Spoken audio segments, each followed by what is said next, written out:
మా ఇంట్లో అయితే ఎక్కడ చూసినా ఒక 10 ఇయర్స్ నుంచి బుక్స్ అయితే అక్కడ ఇక్కడ ఎక్కడ పడినా ఎక్కడ చూసినా బుక్స్ అనేది ఎక్కువగా ఉంటాయండి.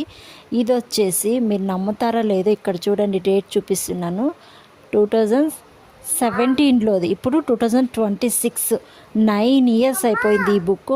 ఈ బుక్ వచ్చేసి ఒక నిమిషం. ఈ బుక్ వచ్చేసి ఎవరిదంటే మా పెద్ద అబ్బాయిది. వాన్ బుక్ ఎల్కేజీలో ఉన్నప్పుడు, వాడు 2017లో ఎల్కేజీ చదువుతున్నాడు. అప్పుడు వాడు రాసినది ఇది బుక్. ఇప్పుడు మా చింటూకైతే నేను ఇచ్చాను, అదే బుక్ యూజ్ చేస్తున్నాను. ఇప్పుడు కూడా టీచర్ అయితే కరెక్షన్ చేసింది. సో వాళ్ళైతే పెన్సిల్తో రాపించారు, నేను క్రేయాన్స్ అయితే రాపిస్తున్నాను. యూజ్ అవుతుంది కదా, slanting line, sleeping line, strokes అన్నీ ఉన్నాయి. సో కలరింగ్ కూడా పిల్లలు ఇష్టంగా చేస్తారు కదా, సో అదే బుక్ ఇప్పుడు ఇస్తున్నాను. అప్పుడు మా మింటూ అయితే ఎంత బాగా రాశాడో చూడండి. ఫస్టే అది ఎల్కేజీలో, వానికి స్టార్స్ కూడా వచ్చాయి. ఆ బుక్ అనమాట ఇది.